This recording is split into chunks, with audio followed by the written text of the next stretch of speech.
जय हिंद। स्वागत है आपका नॉलेज की नई दुनिया में। मैं नित्य श्रीवास्तव आपका स्वागत करता हूँ। तो आज एक नई कड़ी जोड़ते हैं। मन कर रहा था आपको एक कहानी सुना दूँ, तो सोचा क्यों ना कहानी ही सुना दूँ, क्योंकि कहानियाँ भी बहुत कुछ सिखा के जाती हैं। और आपके लिए यहाँ से बोला गया प्रत्येक लफ्ज़ जो होगा आपके लिए ही हितकर होगा, सिर्फ आप ही के लिए होगा। तो आपने सुना होगा, सच कड़वा होता है। तो आपने सच सुना है, सच कड़वा ही होता है, लेकिन अर्ध सत्य जो होता है, आधा सच जो होता है, वो जहर होता है। क्या होता है? आधा सत्य जहर होता है। सत्य तो कड़वा होता है, बेशक सभी मानते हैं। और करेले से भी ज़्यादा कहीं कड़वा होता है। करेला और नीम चढ़ा जो होता है ना, उससे भी कहीं ज़्यादा कड़वा होता है सत्य। और अर्ध सत्य जो होता है ना, वो जहर के समान होता है। क्यों होता है? छोटी सी कहानी सुनाता हूँ, बहुत छोटी सी कहानी। एक इलाके में दंगा हो जाता है और मनुष्य अपनी मानसिकता से नंगा हो जाता है, नैतिकता से नंगा हो जाता है। हर किसी से किसी का पंगा हो जाता है, वहाँ दंगा हो जाता है और मनुष्य क्या करता है, यहाँ से नैतिकता में नंगा हो जाता है। मारकाट होती है, बहुत से लोग मारे जाते हैं। और जब दंगे की बात आती है तो कोई ना कोई विशेष बात निकल के आती है। आखिर क्यों हुआ होगा, कैसे दो पक्ष आपस में भिड़ गए और ये दंगा हो गया। तो इलाके में दंगा होता है, 20-22 लोग ख़त्म हो जाते हैं।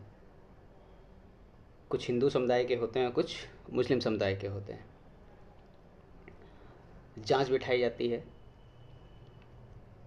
जांच होती है, क्राइम ब्रांच को इन्वॉल्व किया जाता है और सीबीआई के द्वारा जांच पूरी की जाती है। लगभग 200-250 पन्ने की रिपोर्ट बन करके तैयार होती है।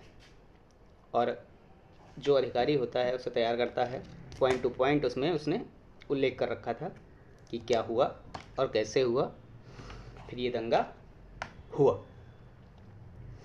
तो हुआ कुछ यूं कि गांव था, गांव में एक बीच से रोड थी।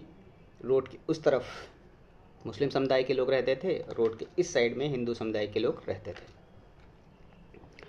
और उसी रोड के किनारे एक चबूतरा था बड़ा सा, वहीं पे एक कुआं था बड़ा सा। और उस कुएं पे आप यूँ समझ लीजिए कि किसी विशेष वर्ग का अधिकार नहीं था, सभी लोगों के लिए वो कुआं था, सभी लोगों के लिए वो चबूतरा था। सभी आकर के बैठते थे, बातें करते थे, जो भी होता था। कुछ लोग ताश वाश भी खेला करते थे। गांव देहात में तो ऐसा होता रहता है, टाइम पास करने के लिए लोग ताश खाते रहते, तम्बाकू, ताश खेलते रहते, तम्बाकू खाते रहते हैं। मैं भी ताश खिला देने वाला था कहानी में। तो रिपोर्ट में ये कुछ निकल के आया कि वो जो दंगा हुआ, वो दंगा इसलिए हुआ कि वो जो चबूतरा था, वहाँ पर उस गांव में घूम के एक शहद वाला बेचने वाला आया था। शहद ले लो, शहद ले लो, शहद ले लो, शहद। तो उसे वो बढ़िया लगा जगह कि ऊंची जगह है, चबूतरा है, लाओ इसी पे बैठ जाता हूँ, खरीदने वाले लोग आ रहे हैं, यहीं पे बेचता रहूँगा।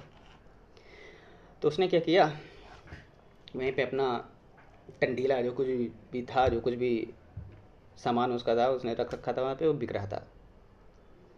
और जब शहद है, शहद मीठा होता है, जब वो बेच रहा था, जब वहाँ से गया तो कुछ बूंदें भी वहाँ पे गिर पड़ी थी, स्वाभाविक सी बात है। और जब वहाँ पे बूंदें को गिरी तो उन बूंदों की महक से मार्मिकोलॉजी वाले लोग, समझ रहे हैं ना, चींटियों की बात कर रहा हूँ, चींटा चींटियों की। तो चींटा चींटी लोग जो आए, वो शहद के पास आ गए और शहद का मज़ा लेने लगे। पार्टी होने लगी थी उनकी, अभी तो पार्टी शुरू हुई है। पार्टी चल ही रही थी चींटा चींटियों की, और भी कीड़े मकोड़े आ चुके थे और भी झुंड बढ़ने लगा था। तो सामने उधर से खान साहब का मुर्गा बढ़िया सा टहलता हुआ आया और उसने देखा, माँ ढेर लगा पड़ा है कीड़ों का, चींटियाँ कीड़े मकोड़े सब इकट्ठा हो रखे हैं। आज तो मुर्गे कल भी पार्टी का दिन था। मुर्गा ने सोचा आज तक पार्टी मिल गई भैया, चलो पार्टी उड़ाते हैं। और मुर्गा जा कर के पार्टी उड़ाने लगा चींटियों की। कटर कटर कटर कर एकदम चींटी खोर की तरह जुट गया। चींटी खोर जो होता है दांत नहीं होते, ध्यान रखिएगा उसको, एकमात्र स्तनधारी है। देखो कहानी में भी पढ़ाई को रोक नहीं पा रहा हूँ। तो चींटी चींटी खोर को छोड़ देते हैं, उस हराम खोर के पास आते हैं जिसकी वजह से ये सारी चीज़ें होंगी। तो क्या करता है मुर्गा, मुर्गा जाकर के पार्टी करने लगी, ऊँची ऊँची वैसे से पूरा पूरा खाने लगता है। तो मुर्गा खा रहा होता है, निश्चिंत होकर के खा रहा होता है। उधर सामने एक ठाकुर साहब थे, उनके कुत्ते ने देखा मुर्गे को, और भैया मुर्गा का नाम सुनते ही जो खाने वाले लोग हैं लार घूट सकते हैं, प्रतिवर्ती क्रिया लगेगी, रिफ्लेक्सिंग क्रिया होगी।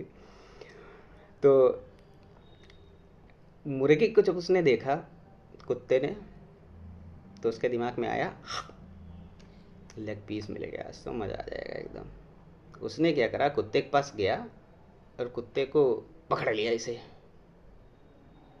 और भगा। इत्तेफाक ये हुआ कि वो हिंदू बस्ती की तरफ ना भाग के मुस्लिम बस्ती की तरफ ही भागा कुत्ता। और जब वो कुत्ता मुर्गे को लेकर के भागा, तो जिनका मुर्गा था उन्होंने देखा कि मेरा मुर्गा लेकर के कुत्ता भागा, तो उनके लड़के ने लाठी लेकर के उसका पीछा कर लिया और उसने कुत्ते को मारा। कुत्ते को जब उसने मारा तो कुत्ता के मुंह से बहुत तेज आवाज़ निकली, चिल्ला पड़ा, भाव भाव भाव, प्याऊ प्याऊ प्याऊ प्याऊ, ऐसे बोलते ना कुत्ते, जैसे कि चिल्ला पड़ा था तीर लगने पर स्वांग रचने वाला मारीच, हे राम हे लक्ष्मण बचाओ मुझे। तो ऐसे कुत्ता जब बहुत तेज से रोने लगा, और वो जो मुर्गे की बात बताऊं मुर्गा जो था मुंह से जैसे छूटा तो 9-2-11 होता ना, 9-2-11 नहीं 9-2-27 हो गया था वो। आपको 9-2-27 कैसे होता है, तो 9-2-27 बनाने के लिए कहानी दूसरी बताऊंगा, 9-2-27 कैसे होता है। तो मुर्गा तो भाग गया, और उस कुत्ते को मारते हुए ठाकुर साहब के लड़के ने देख लिया। कुत्ता वहीं पर ढेर हो गया, एक दो लाठी में वहीं पे ढेर हो गया। इतना देखते ही ठाकुर साहब का लड़का लाठी लेकर के दौड़ा और उसने खान साहब के लड़के को ठोक दिया। और ये देखते देखते उधर से और फिर इधर से लोग इकट्ठा हो गए और एक दूसरे को मारकाट मचा दिया। मारकाट हो गई। अब तथ्य कहाँ पर थे? तथ्य ये थे कि गलती किसकी थी, खामियाजा कौन भुगतेगा। तो शुरुआत करते हैं, जो स्वाभाविक बातें थी उनको छोड़ दिया जाए तो गुनहगार यहाँ पर शहद वाला नहीं हो सकता, क्योंकि इसका काम था शहद बेच रहा था और शहद की बूंदें गिरी थी। मुर्गा भी गलत नहीं था, वो अपने खा रहा था। गलती कुत्ते की भी नहीं थी, उसने मुर्गे को देखा था, वहाँ तक पहुँच गया था। गलती यहाँ पर हुई चीज़ों को समझाने गया। जब खान साहब के लड़के ने कुत्ते को मारा तो मुर्गा तो गायब हो गया, लेकिन कुत्ते को मारते हुए ठाकुर साहब के लड़के ने देखा तो ये लगा कि मेरे कुत्ते को बेमतलब ही खान साहब के लड़के ने मार दिया। अगर वो देख लेता कि मुर्गा को लेकर के कुत्ता भागा इसलिए उसने उसको मारा है, तो शायद उसके हाथों में हथियार ना आता है।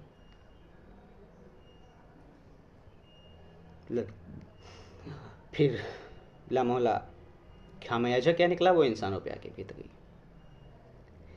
वहीं पर छोटी सी बात में अगर सत्य का निर्धारण हो जाता कि तुमने क्यों मारा, तो शायद बच जाते बहुत से लोग, लेकिन 20-22 लोग जो खत्म हो गए दोनों तरफ से। कारण क्या रहा? किसी ने ये जानने की कोशिश नहीं की आखिर कारण क्या था, सत्य क्या था। अर्ध सत्य पे क्या हुए, सब टूट पड़े। तो जिंदगी में भी ऐसे ही कई अर्ध सत्य होते रहते हैं इंसानों के साथ में, जिन्हें वो सत्य मानता रहता है, और यही सत्य क्या होते हैं, अर्ध सत्य, उसके लिए ज़िंदगी में जहर बन जाते हैं। ऐसे अर्ध सत्यों से होशियार रहिएगा, क्योंकि अर्ध सत्य जीवन में बहुत सारे कष्ट उत्पन्न कर देते हैं। तो उम्मीद करता हूँ आपको ये सत्य और अर्ध सत्य की कहानी बहुत अच्छी लगी होगी। यदि अच्छी लगी है तो अपने दोस्तों को भेजिएगा, शेयर करिएगा, कमेंट्स करिएगा, लाइक भी करिएगा। मिलते हैं अगली किसी कहानी में, अगले वीडियो में, अगली जानकारी के साथ। तब तक के लिए जय हिंद, विजय हिंद। अपना और अपनों का ख्याल रखें, अपनों के लिए जिएं, अपने सपनों के लिए जिएं। जय हिंद, विजय हिंद।